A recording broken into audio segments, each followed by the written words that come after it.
Max, when I watch you play, you're a high energy guy. You have this relentless motor. Where does this come from? I think it's a combination of things. Just my work ethic, being put on display, just being able to go longer and harder than anybody on the field. That's how my mindset is just I'm not going to stop.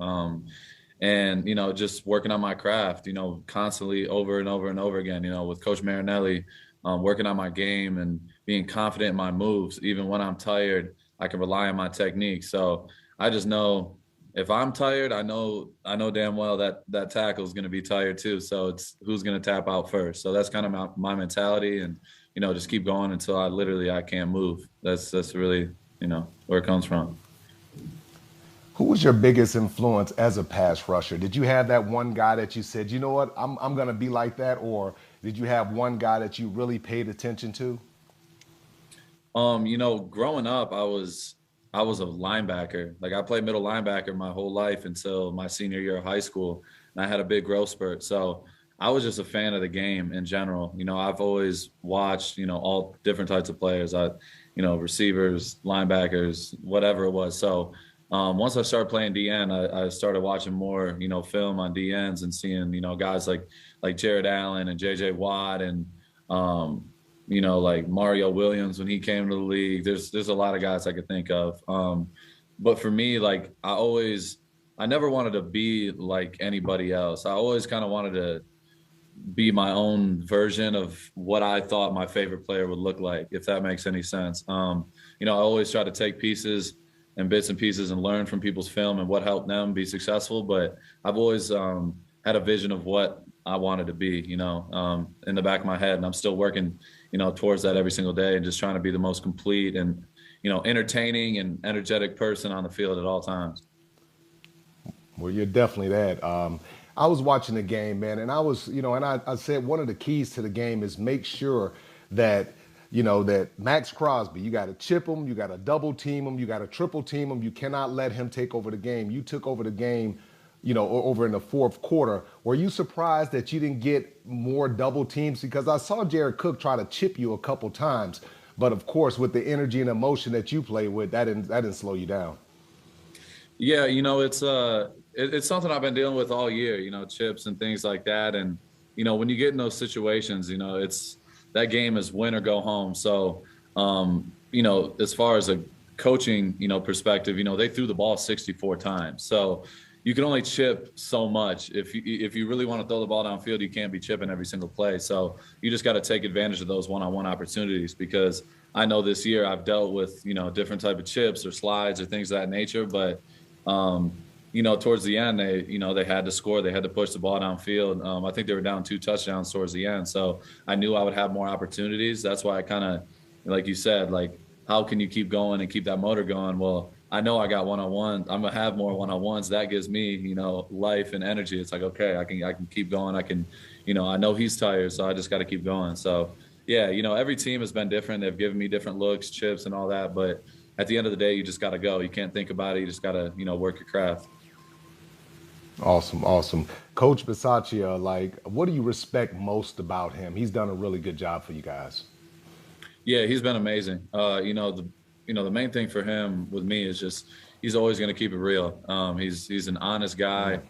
He's never going to sugarcoat anything. He's going to tell you how it is, and I respect that more than anything. At the end of the day, if you can't not respect him. He's going to push you, but he's always going to give you, what you need to hear, even when you don't want to hear it, and then vice versa. He's just one of those guys that knows how to motivate people in general, and he's just great to be around. I also heard some players talk about his cool demeanor. Like, he's a really relaxed guy. He's not really super uptight. So it's easier for you guys to go up to him, approach him. He's very open, and he's just that type of coach that the players were telling me. Yeah, absolutely. He's got that side to him where if he needs to, assert, his his dominance kind of thing, like he will do that because he knows he has to in certain situations. But at the same time, like if I got anything, like no matter if it's football questions or life or anything, that's one guy I know for a fact I can go up and ask and feel comfortable asking, no matter what the topic is. So, yeah, when you have a coach like that you can truly trust, and you really know, he has your back, like there's nothing more you want. So, I feel like all the guys, they would say the same thing. He's just an awesome dude to be around. Like when you're facing Joe Burrow, what is the number one rule that you have to do? I mean, what is something that you have to do when you're facing Joe Burrow? Yeah, Joe Burrow, he's super talented. Obviously, everyone knows that. He's got a great receiving core. They got 2,000-yard receivers. They got another one who's been a 1,000-yard receiver and is close to it this year. He's just one of those guys. He's super young, but he carries himself like he's older. So, you gotta just keep him in the pocket. At the end of the day, for us, that's our main goal, is just make his job as hard as it possibly can. And I feel like we did a pretty good job, the first game, but from watching the film, there's some things we can adjust on. We got to do a better job stopping the run, and we could do better at finishing on the quarterback and getting him down and making his life even more miserable.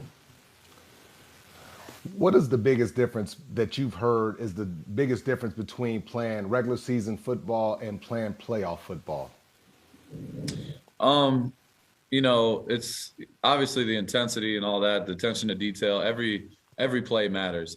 Every little detail matters. It comes down to the little things, and that's something Rich is implemented since he came in, is just focusing on the details and the day-to-day process. So it's not like we're now switching everything because we're in the playoffs or anything like that. It's just continuing to dial up our intensity, continuing to lock in on our keys and just the little things, staying locked in. If we're in this building and if we're in film, if we're on, in one-on-ones or individual and doing things like that, like our attention to detail and focus has to be crisp, no matter, what it is. Everybody hurts right now. Everybody in the league, it was a long season. Everyone played 17 games. Everyone's going through it. So it's the mental side of things that really matters right now.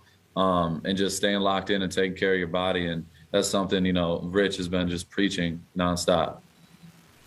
Yeah, speaking of which, how important is it for you guys, because you played what I call as a playoff game and you exerted a lot of energy emotionally, physically, mentally. How important is it to come out to Cincinnati and be able to match that energy of the Cincinnati Bengals? Because there's going to be 60,000 fans going crazy, and this is a young team and they play with a lot of energy.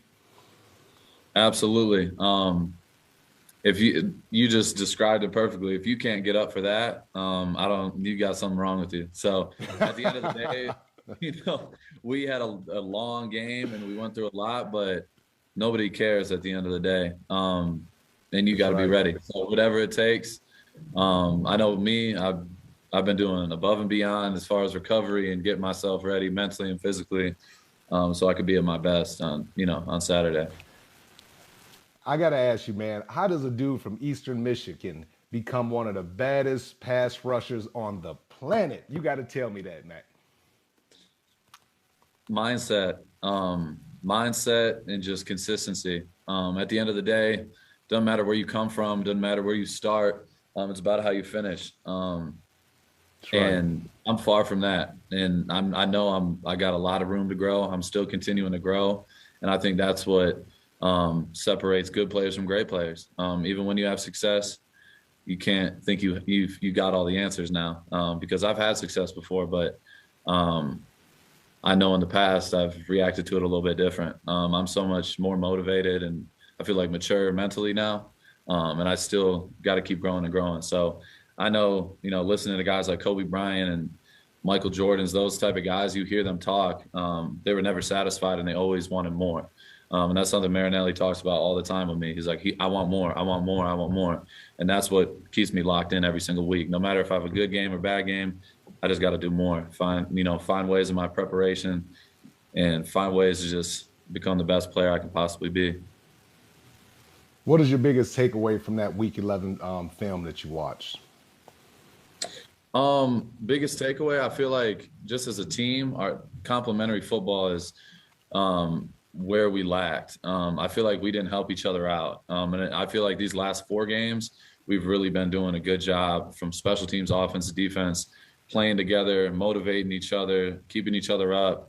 and knowing what we got to do to win the football game. And that's what it comes down to. Everybody can say, well, they got these guys and they're more talented or whatever. That doesn't matter at the end of the day. It doesn't matter who's going to be the best team on Saturday, who's going to be playing for each other, who's going to be the toughest team on the field.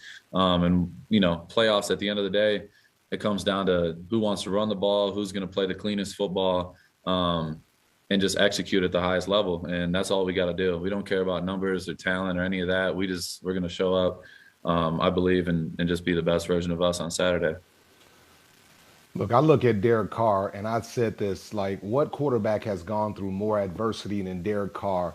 And to me, he's a guy that really deserves to be in the MVP conversation. I know Aaron Rodgers and Tom Brady, but he should be one of those top 3 guys in the MVP conversation for the way he's handled everything. And just like I know, when you have problems in the locker room or whatever, everybody goes to the star quarterback. So talk about him a little bit in the way he's handled everything and his leadership. Yeah, DC is he's a special dude. It's plain and simple. He's just the way he approaches every day, with how much is on his plate constantly, and just being able to flush it and just continue to grow and improve and do more for the team. It's like I was talking about earlier. He's one of those guys. He really loves football. He can get scrutinized. He can get loved on. It's a day-to-day thing with people with him for some reason, but he always stays in the moment, and he doesn't let any of that get to him. He just continues to grow, and you see it. We're in the playoffs. Nobody thought we'd be in the playoffs, and he's led the way, and just has been at his best, no matter what the circumstances is. So, yeah, he's a baller. I'm so happy for him. And there's nobody I'd rather be, going to war with than DC. Amen, brother. Well, hey, man, all the best to you, man. Thanks for joining me, man. And I look forward to seeing you in Cincinnati, bro. Absolutely. I appreciate it. Thank you, guys. Hi, I'm Mike Tirico, and thanks for watching. Make sure to hit subscribe for the latest news and highlights from NBC Sports.